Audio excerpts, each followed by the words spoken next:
Ponto número 1. Quando é que o propósito falha? Sabes quando é que o propósito falha? É simples. O propósito falha quando não é conectado na fé, no amor e na esperança.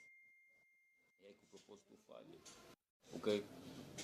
Você precisa conectar o propósito na fé, no amor e na esperança para que não falhe. Certo? Deixa eu só lhe dar um exemplo. Algo muito forte vai abrir teu espírito hoje. A fé, o que é? A fé, o que é? Aleluia. Deus é maravilhoso. O que é fé? A fé é a energia que nos leva na atmosfera de ver o invisível visível e de ver o espiritual já materializado. Essa é a fé. A fé nos leva na atmosfera de ver as coisas invisíveis como visíveis e as coisas espirituais como já materializado. Olha o que o Paulo está a dizer. Paulo é apontado como escritor do livro de Hebreus. Hebreus capítulo 11, verso 1 até 2 está a dizer que a fé, o que é que diz? A fé é o firme fundamento das coisas que não se vê, é a garantia das coisas que nós esperamos. E no verso 2 ele diz, porque por ela os antigos alcançaram. Os antigos venceram. Quem são os antigos? Os profetas, os reis que andaram com Deus. Os heróis da fé, como diz no livro de Hebreus, tu lês mais abaixo. Ok? Então, olha só, já ouviste falar da prostituta Rabi? Ela tinha uma carreira de trabalho muito feia, carreira de prostituta. Você que é prostituta, se envolve com pessoas por causa do dinheiro, seja com... Para com isso. Porque por causa das dificuldades, esquece isso. Porque todo mundo tem necessidade. Não. Faça a Jesus Cristo a necessidade maior e Ele vai suprir outras tuas necessidades, ok? Larga o pecado. Olha, Rabi, por 2 atitudes apenas salvou sua família. 2 atitudes salvou sua família. Quando Josué quis invadir Jericó, ele mandou 2 homens de Deus, 2 espiões, 2 homens de Deus para espionarem aquela cidade. Claro, você tens que, quando tu estás num combate, tens que saber as vantagens e a desvantagem do inimigo. Tens de espionar, tens de ter conhecimento sobre todos os adversários. E esses homens entraram em Jericó e chegando lá, o que acontece? Foram vistos por os indivíduos daquela cidade ou daquele povo. E a prostituta Rabi é quem cuidou desses indivíduos. Fez apenas 2 coisas que é para ela poder salvar sua própria vida, salvar a vida da sua família, seu pai, sua mãe, seus irmãos. Primeiro, a primeira coisa que ela fez foi guardar esses espiões, esses 2 homens de Deus, na sua casa, escondeu eles, e queriam matar esses indivíduos. A segunda coisa que ela fez é orientar esses indivíduos quando fugissem, como deviam fugir. Deu as bases, as ideias geniais para que a fuga não falhasse, para que eles quando fugissem não fossem encontrados e fossem mortos. Então, 2 atitudes dela. O que é que isso acontece? Ela quando fez isso, ela traiu a sua pátria ou não traiu? Não, ela preferiu. O que é que ela fez? Ela trocou a soberania da sua pátria e aceitou a soberania de Deus. Trocou a grandeza da sua pátria, os princípios da sua pátria, para aceitar a grandeza, os princípios de Deus. E esse é isso que Deus fez. Então, o que é que acontece? Quando ela fez isso, Salmos capítulo 84, verso 1, se cumpriu na vida dela. O que é que diz Salmos capítulo 84, verso 1? Diz assim, pois o nosso Deus é um sol e é um escudo, e Ele dará graças e glórias naquele que anda em retidão. Então, Deus deu graça e glória nela, com a sua família. Como é que isso se manifestou? Quando Jericó é atacado, Não é? Eles já estavam conscientes que se Josué entrasse aí, o povo de Israel se entrasse aí, seria massacre. Porque a Rabi disse nesses dois homens de Deus, nesses dois espiões, ela diz que nós já estamos com medo, nosso coração já está desmaiado, porque vocês estão sempre a fazer invasões, estão a vencer nações, estão a vencer povos. Mas guarda a minha família, pediu que guardassem ele, a família dele, assim que entrasse em Jericó. E eles prometeram nela, tudo bem, como tu nos guardaste e tu nos orientaste como seria a fuga, vamos poupar a tua vida e a vida da tua família. Esses homens foram. Quando Josué e o seu exército entram em Jericó, rodearam aquela cidade. Em 7 dias, o muro de Jericó caiu com um grito. 7 dias rodeados, 7 giros, 7 giros, e um grito aquilo caiu. Deus está a destruir todo o muro de Jericó na tua vida neste momento.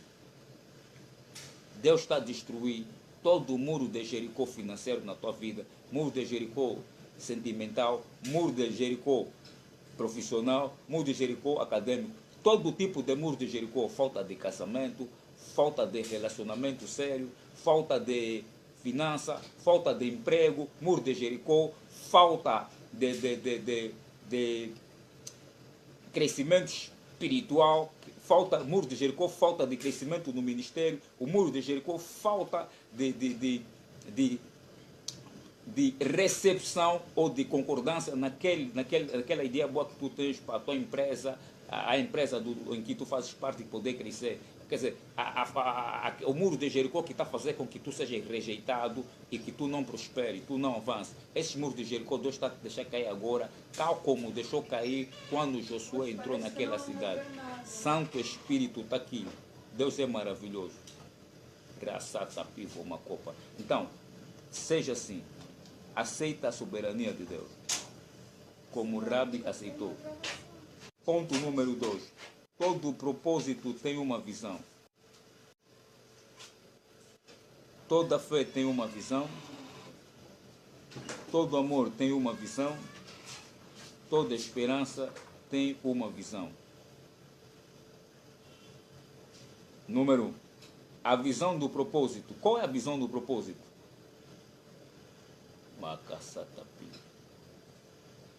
Em 2 de Crônica, capítulo 23, verso 1, nós estamos a ver Davi a pôr Salomão como rei.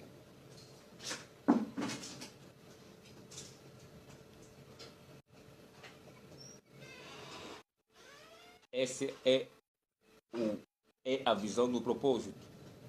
Grandeza, resultados grandes. Quando Davi põe Salomão como rei em seu lugar, ele estava a fazer aquilo que Deus havia programado. Depois de ti, põe teu filho Salomão como rei. Ser rei, coisa grande, maior. A visão do propósito, que era propósito de Deus, que Salomão fosse rei. A visão do propósito é grandeza, resultado grande. Aleluia. Número 2. A visão da fé é algo muito forte. Antes de te responder a visão da fé, você, se leres 2 de Crônica, capítulo 7, verso 1 até 4, nós estamos a ver rei Salomão a orar no meio do povo e, enquanto orava, o fogo desceu no povo. O fogo desceu, a glória desceu, fogo no meio do povo. Ele orou até fogo descer. A oração dele trouxe fogo no meio do povo. E a glória era tanto que as pessoas não conseguiam ficar de pé. Essa é a visão da fé, o milagre. A visão da fé é o milagre. Raçata, pifo, uma copa. E qual a visão do amor? No mesmo capítulo, 2 de Crônica, capítulo 7, verso 4 até 5, nós estamos a ver que o povo, depois que a glória desceu, começaram a dar oferta a Deus. Salomão também, o rei, começou a dar oferta. Você não está entendendo. A visão do amor é ofertar, é doar. Ofertar, doar. É a visão do amor. Doar, ofertar. Deus ofertou Jesus para morrer por nossos pecados. Doou Cristo para morrer por nossos pecados. Essa é a visão do amor. Qual a visão da esperança? A visão da esperança está no livro de Tiago, capítulo 1, verso 4. Está a dizer que a esperança gera em nós, ou traz em nós a perfeição, nos faz ser completo. A visão da esperança é ser perfeito, ser completo. Aleluia. Deus é maravilhoso. Quando é que essas 4 visões se tornam uma só? Quando é que essas 4 visões se tornam uma só? É simples. Nós estamos a ver o livro de Atos, capítulo 16, verso 9 até 10. O apóstolo Paulo teve uma visão e um homem numa cidade convidava ele para ele pregar a palavra dele. E Paulo despertou e entendeu o que tinha aqui naquela cidade. Essas 4 visões se tornam uma só quando o objetivo é ganhar alma para Cristo. É levar o Evangelho. Porque quando tu levas o Evangelho, você está a levar o propósito, a fé, o amor, a esperança. Aleluia. Deus é maravilhoso. Vou lhe contar um testemunho. Quando eu fazia venda de livro o ano passado, numa igreja cujos pastores viviam nos Estados Unidos, mas vinham sempre. As pessoas são angolanos, mas também viviam nos Estados Unidos, tinham um negócio lá, né? Uma vez eu não quis ir, porque eu tinha pessoas que me tinham devido, me tinham pagado, tinha que ir buscar o dinheiro. Eu não quis ir para lá, Deus me visitou, disse, hoje tens que ir lá assistir o culto. Quando eu fui, no momento da libertação, depois da pregação, há uma senhora que estava a ser expulsa do demônio, ela estava com problemas sérios, e o demônio não saía, pastor lutou. Ele, o ajudante dele, líder, foram lutando, luta daqui, luta daí, nada. Foi buscar água, ungiu água, tirou o demônio, não saía, a senhora estava no chão, atrasou, a reunião levou muito tempo, só passou o demônio naquela senhora. Então eu quis ir embora, porque estava levando muito tempo, o Espírito me disse, não vai.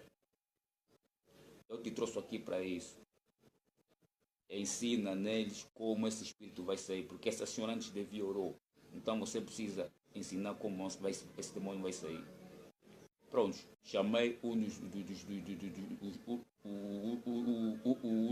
dele, porque eram 2 líderes da igreja, o pastor Máximo, o pastor, não quero citar com o nome, e o ajudante dele também da liderança, e disse, olha, faz assim e assim e assim. Esse demônio vai sair. Ele, quando foi, fez conforme lhe orientei. Logo a senhora ficou livre instantaneamente, na hora já. Quando terminou o culto, ele veio me dar a mão. Aí fui embora. Então, esse é o objetivo. Deus faz-nos nós trabalhar a favor dos outros. Ele